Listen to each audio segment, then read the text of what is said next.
En esta lectura de los patronos o copatronos de Europa, juntamente con San Benito y luego las tres grandes santas que nombró posteriormente Juan Pablo II, Edith Stein, Santa Teresa de la Cruz, Santa Catalina de Siena, Santa Brígida. Las cosas que hemos recordado en esta lectura, en un momento dado se hablaba de la Santa Misa.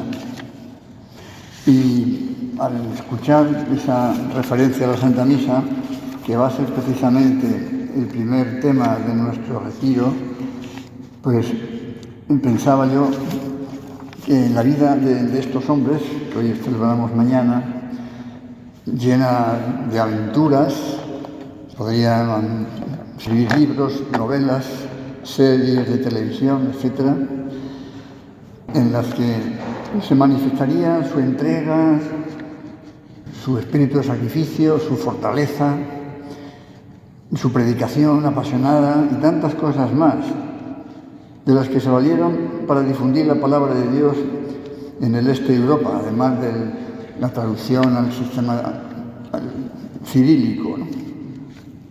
La Sagrada Escritura. Pues entre todas esas medidas necesarias para llevar a cabo la difusión de la palabra de Dios, sin ninguna duda, lo primero, lo más importante, lo imprescindible, era para ellos y para las personas que se iban acercando a la Iglesia Católica, lo más importante, sin ninguna duda, era la celebración de la Santa Misa. La Iglesia está ahora, en realidad lo ha estado siempre, pero si cabe en momentos más intensos, como puede ser ahora, con una abundante descristianización, aunque también, gracias a Dios, haya un crecimiento notable de la religión católica en otros países, en África, en Asia.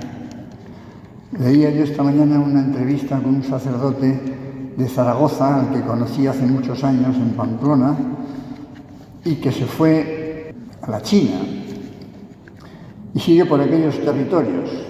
En diversos países ha ido cambiando, pero en definitiva en aquellos países están alejados de nuestra lengua y de nuestra cultura. Bueno, y en definitiva, es decir, entre tantas cosas como que se llama Don Esteban, este sacerdote, entre tantas cosas como habrá hecho, que sin ninguna duda lo más importante es celebrar la Santa Misa, celebrar la Santa Misa. En el texto que hemos escuchado se ha hecho mención también a Juan Pablo II, el gigante de la evangelización de la última parte del siglo XX. Docenas de viajes, miles y miles de kilómetros para llevar el mensaje de Jesucristo hasta los lugares más alejados. Infinidad de encíclicas, de cartas apostólicas, de discursos, de conversaciones con personajes de todo tipo. ¿Qué era lo más importante para el Santo Padre? La Santa Misa. La Santa Misa. Mañana vamos a celebrar, y lo comentaremos en la segunda parte del retiro, el aniversario de la fundación de las mujeres en el Opus Dei. 1930, por supuesto íntimamente unida a la fundación del 2 de octubre del 28. San José María, pues sí, podemos decir, no es una falta de humildad. Otro gigante en el sentido de capacidad de entrega, de fortaleza, también de mucho sufrimiento, sobre todo los sufrimientos derivados de las ofensas a Jesucristo, a la Iglesia, y también algunas dificultades no pequeñas que tuvo que llevar adelante para sacar lo que Dios le pedía. Escribió infinidad de cartas pastorales, viajó también por muchos lugares del mundo. ¿Qué era lo más importante? Desde que se ordenó sacerdote en Zaragoza, dentro de nada celebraremos el centenario de su ordenación, ahora el 25 de marzo del año 1925, allá en el Pilar, en el seminario de San Carlos, en el Pilar. ¿Qué era lo más importante en su vida de trabajo intensa? La Santa Misa. Nosotros, que queremos ser hombres y mujeres piadosos, que tenemos también una vida de trabajo, una vida de familia, unas normas de piedad que procuramos vivir, la oración, Santo Rosario, etc. ¿Qué es lo más importante que tenemos que hacer cada día? La Santa Misa. Ciertamente no es una obligación solamente el domingo y los días de precepto, pero entendemos tan claramente que cuando una persona quiere acercarse al Señor y llevar con cierta seriedad su vida cristiana, evidentemente lo primero que se le ocurre es: yo tengo que estar con el Señor en la celebración de la Eucaristía todos los días. Si no voy, no pasa nada, evidentemente, no es ningún pecado. Pero si puedo y no voy, sería una falta de amor, ¿Cómo me voy a privar de estar con el Señor en la renovación del sacrificio del Calvario? ¿Cómo me voy a privar de recibir el cuerpo y la sangre de Cristo? Lo más importante. Como sabemos, incluso todas las demás normas de piedad que podamos hacer y todos los trabajos que podamos realizar, de alguna manera todo eso se puede relacionar con la Santa Misa. De una manera sencilla y pedagógica, comentaba muchas veces San José María, ¿no? que él, de alguna manera, podríamos decir esquemáticamente, dividía el día en dos. Una primera parte para preparar la misa que iba a celebrar y una segunda parte para prolongar la acción de gracias de la misa ya celebrada. No se trata, evidentemente, de una especie de esfuerzo memorístico, ¿no?, para en cada momento tener en la cabeza. No se trata de eso, ya se entiende, ¿no? Hombre, tenemos que tener alguna manera, efectivamente, de acordarnos un poco, pero bueno, con sencillez, con naturalidad, que también la misma práctica pues va haciendo que cada vez nos pueda resultar más habitual, más sencillo, más fácil, ¿no? Y de esa manera pues podemos decir que la misa dura 24 horas, nuestra misa, 24 horas. La celebración propiamente dicha, pues lo que corresponda, media hora, 25 minutos o un poco más, según sea un día de fiesta, según que haya homilía o no, pero todo el día de alguna manera, ¿no? Porque al fin y al cabo la Santa Misa, la renovación del cuerpo y la sangre de Cristo, la consagración, es el centro principal del culto a Dios, de la adoración a Dios. ¿Por qué nuestra Madre, la Iglesia, en uno de sus mandamientos ha puesto como un precepto importante, como un precepto grave, la asistencia a los domingos?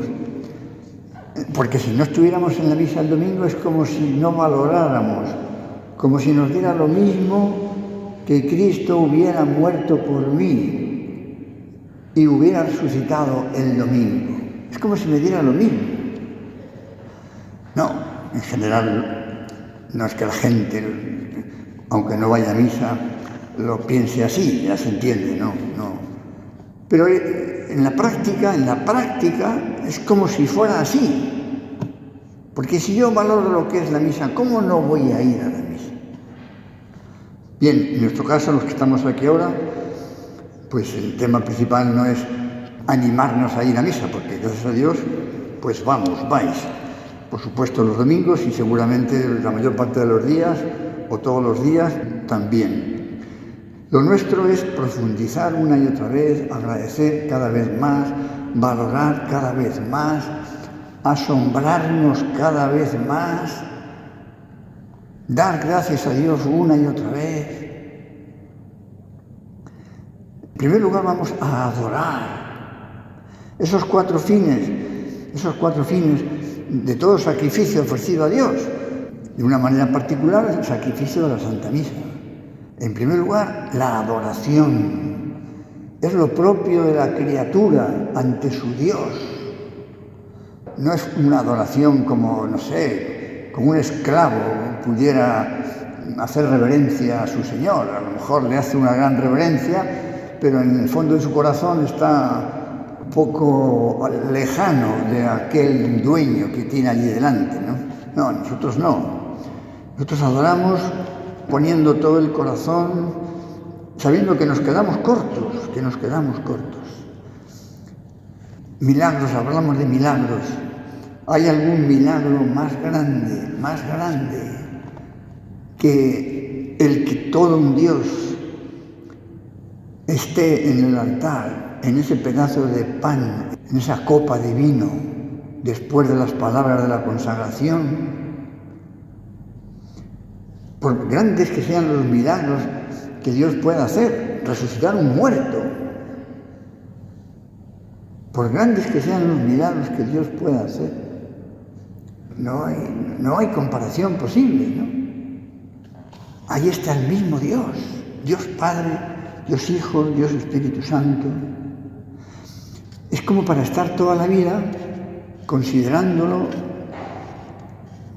meditándolo, sin perder la capacidad de asombrarnos, evitando la más pequeña rutina.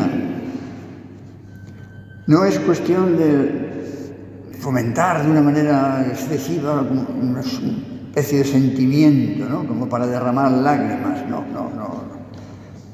Pero nuestro corazón y por supuesto nuestra mente tienen que estar ahí puestos y decir: Señor, adoro, te devote, te adoro con devoción, Dios escondido, oculto verdaderamente bajo estas apariencias.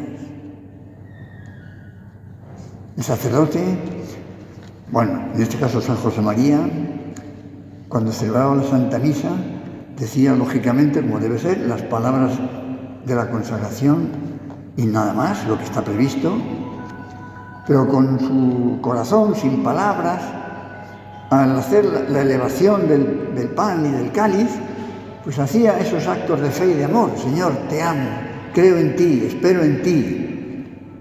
O también ese ofrecimiento al amor misericordioso.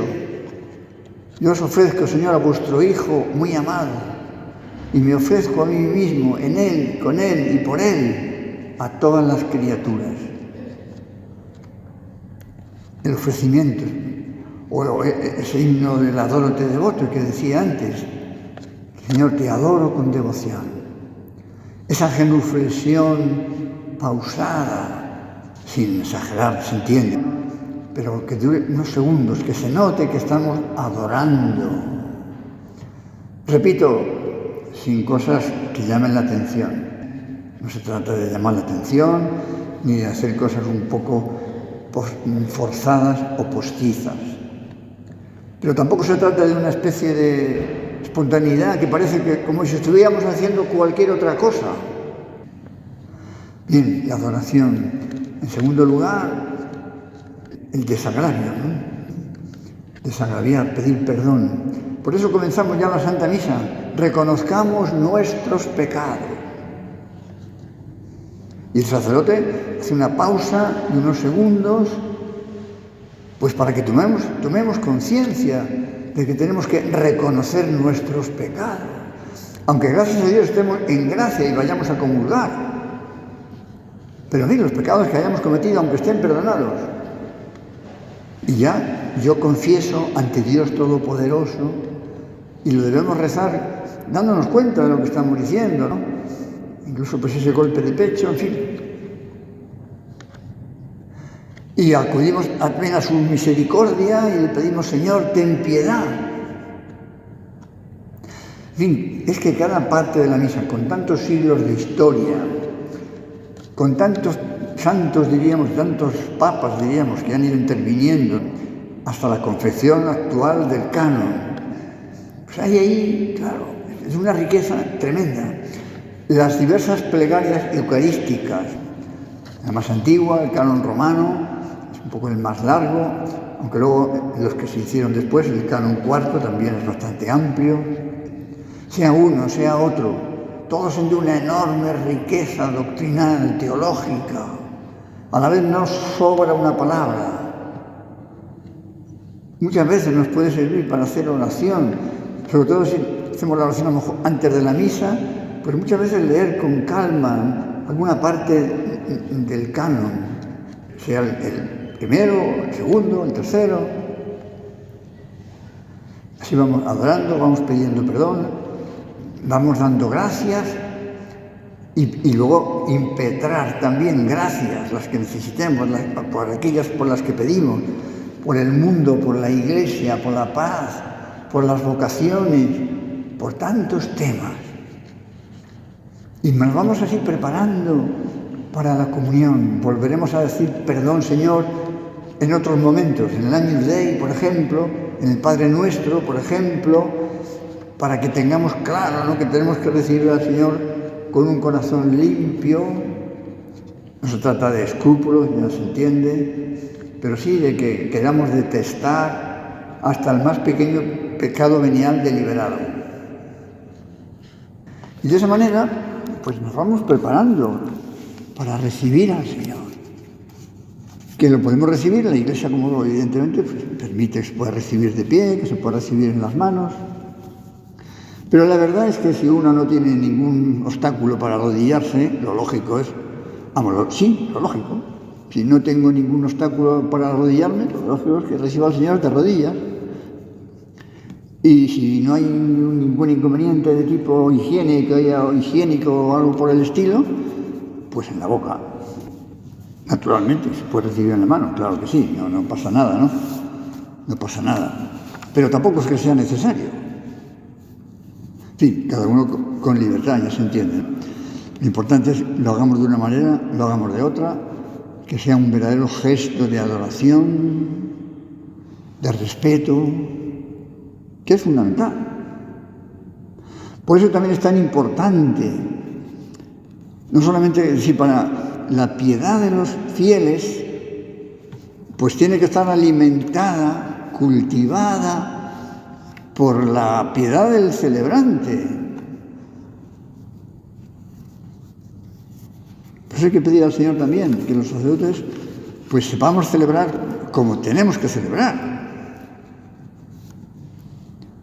sin precipitaciones, naturalmente sin detenerse tampoco innecesariamente, ya se entiende, pero sin precipitaciones, sin prisas.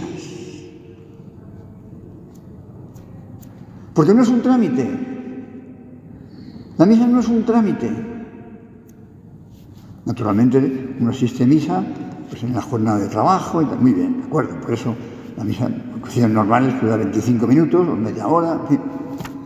Lo importante es esa actitud interior, que también ya puede depender de cada uno, ¿no? Porque luego tengo que ir a no sé dónde, estoy pendiente del reloj, Bueno, hacer lo posible para poder oír misa en la mejor hora que yo pueda, en la mejor hora y en el mejor sitio. Bueno, entendedme, ¿no? Cualquier sitio debe ser el mejor sitio, cualquier iglesia debe ser la mejor iglesia, por supuesto. Pero en fin, que cada uno tenga también. ¿Y cómo no nos vamos a quedar unos minutos dando gracias a Dios? Está previsto en la misma liturgia, como sabéis, que el sacerdote, después de la comunión, se pueda sentar pues un minuto, no sé, muy poco tiempo, pero bueno, pues como un gesto también para que él mismo ya empiece a dar gracias, para facilitar que los fieles puedan dar gracias, aunque sea en poco tiempo, pero eso ayuda mucho. Termina la misa y, bueno, en principio uno se puede ir. Hombre, si no tenemos que salir rápidamente hacia algún lugar, lo lógico es también quedarnos algunos minutos más dando gracias. Eso ya cada uno verá, ¿no? Pero creo que vale la pena, porque es una manifestación más de ser conscientes de a quién hemos recibido y que todavía puede estar. El sacramento, sacramentalmente puede estar presente aún en nuestro cuerpo, hasta que luego ya, por los jugos gástricos, etcétera, se disuelva la sagrada forma, ¿no? Queda la gracia santificante, pero ya la forma como tal ya no está. Bueno, pues unos momentos, si se puede. En fin, tantos pequeños detalles, pero que si los vivimos bien nos hará mucho bien. Y si los descuidamos, pues no aprovecharemos suficientemente la gracia inmensa de la Santa Misa. Bien, podríamos luego otros aspectos, hemos ido diciendo algunas cosas un poco así rápidamente, ¿verdad? Pero en fin, podríamos decir también algo de cómo hemos de cuidar en las oraciones de adoración a Dios, como es el gloria a Dios, o las oraciones en las que manifestamos nuestra fe. Creo en Dios Padre Todopoderoso. Es una manifestación de fe, no simplemente estamos recitando una oración. Es un momento muy bueno, eso, para hacer un acto de fe. O cuando pedimos a la oración de los fieles por tantas intenciones y agrandamos un poco el corazón, porque no nos limitamos a pedir para nosotros, para nuestra familia, cosa que debemos hacer. Pedimos también por la Iglesia Universal y por esas otras intenciones importantes que comentábamos antes.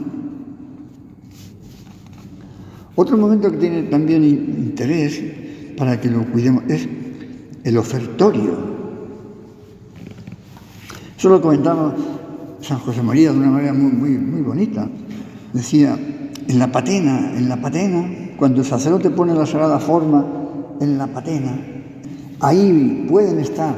Él se sentía, decía, que se sentía enriquecido, enjollado, decía, en el ofertorio, porque con la sagrada forma ponía ahí para el Señor las oraciones, los trabajos, las mortificaciones de muchos hijos suyos en el mundo entero.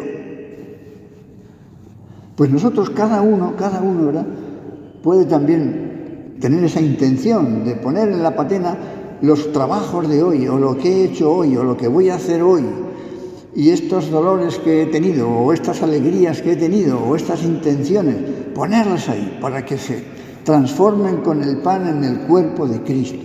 Esa gota de agua que como sabéis se añade al vino en el cáliz, el vino y una gota de agua. Uno podría decir, bueno, pues una gota de agua, pues, ¿qué sentido tiene, no?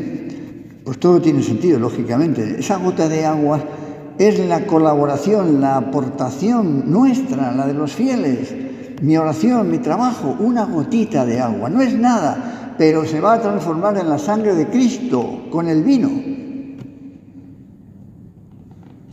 Muy bonito, es así. El lavabo. Desgraciadamente en algunos sitios, y no es criticar, es señalar un hecho que no tendría por qué darse. En algunos sitios el sacerdote ha prescindido del lavabo. Pues mal. Aparte de que no tiene competencia para hacerlo, ¿no?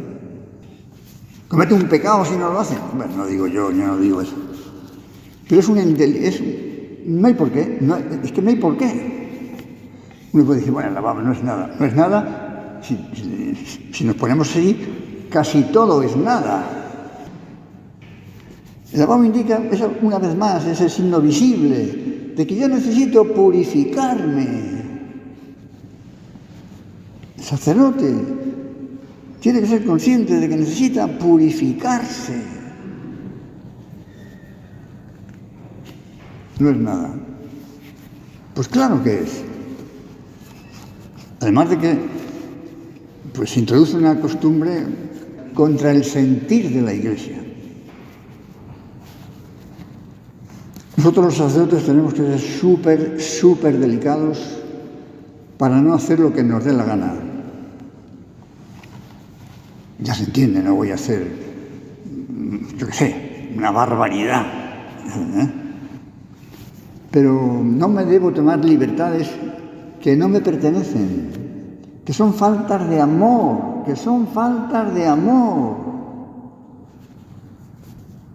¿Cómo no va a tener importancia? En fin, si nos diéramos cuenta, ¿verdad? Si nos diéramos cuenta, ¿no? Somos Cristo en el altar, el sacerdote es Cristo en el altar, no es don fulanito. Y pensar eso ya le tendría como que sentir de alguna manera un poco como abrumado. Yo soy Cristo. Cuando sale para celebrar Santa Misa, es como si fuera con la cruz camino del Calvario. No voy aquí a representar nada, a hacer una especie de cosa para que la gente se distraiga o vea las originalidades.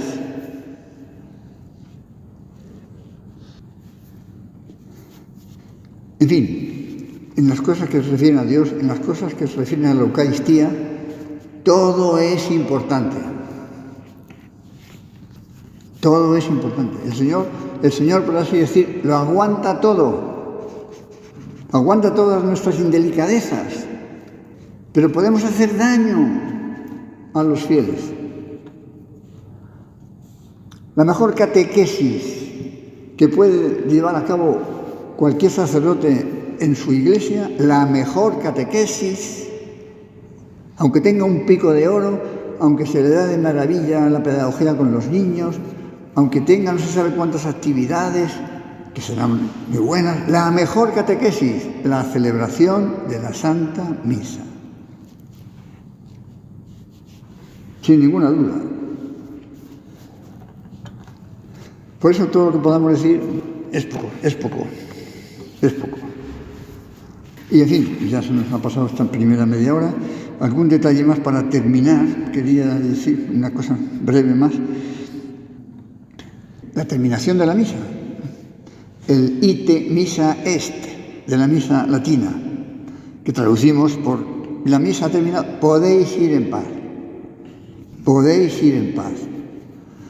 No es una traducción, evidentemente, no es una traducción literal del ite missa est, como, en fin, no ofrece ninguna dificultad en entenderlo, ¿no? Ite, is, la misa ha terminado. Podéis ir, la misa ha terminado. Pero claro, aquí no nos podemos quedar con el sentido así como más obvio o más literal de las palabras. La misa ha terminado, pues nada, iros a la calle. No. Tiene un significado más profundo, que quizá no se deduce directamente de las palabras, pero que es real. El significado del ite, misa es tanto como decir, habéis asistido a la celebración de la Santa Misa. La mayor parte de vosotros, o una buena parte, habéis recibido a Jesús sacramentado. Pues ahora, id al mundo a anunciar lo que habéis vivido.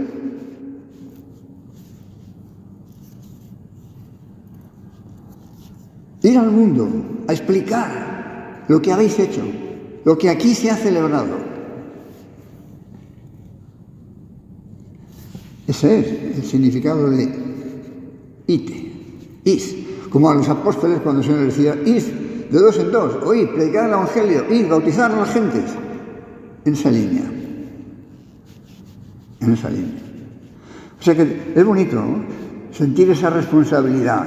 Yo he estado aquí alimentándome con el cuerpo de Cristo, con la palabra de Cristo. No he dicho nada referente a la liturgia de la palabra. Nos podríamos haber detenido ahí también. Basta decir ahora, a ver qué me va a decir a mí hoy Dios en la epístola, en el Evangelio. A ver qué me quiere decir a mí hoy el Señor. Que sería otra cosa a considerar. Bueno, ya es la hora. Bueno, pues que veamos, saquemos algún propósito de tantas cosas concretas que vale la pena vivir, que cada uno veamos cómo podemos mejorarlo para que realmente, efectivamente, la Santa Misa sea de verdad el centro de mi vida cristiana. El centro de mi vida cristiana. Como hijo de Dios. Tampoco he dicho nada referente a la presencia de la Virgen en la Santa Misa. Sería otro tema.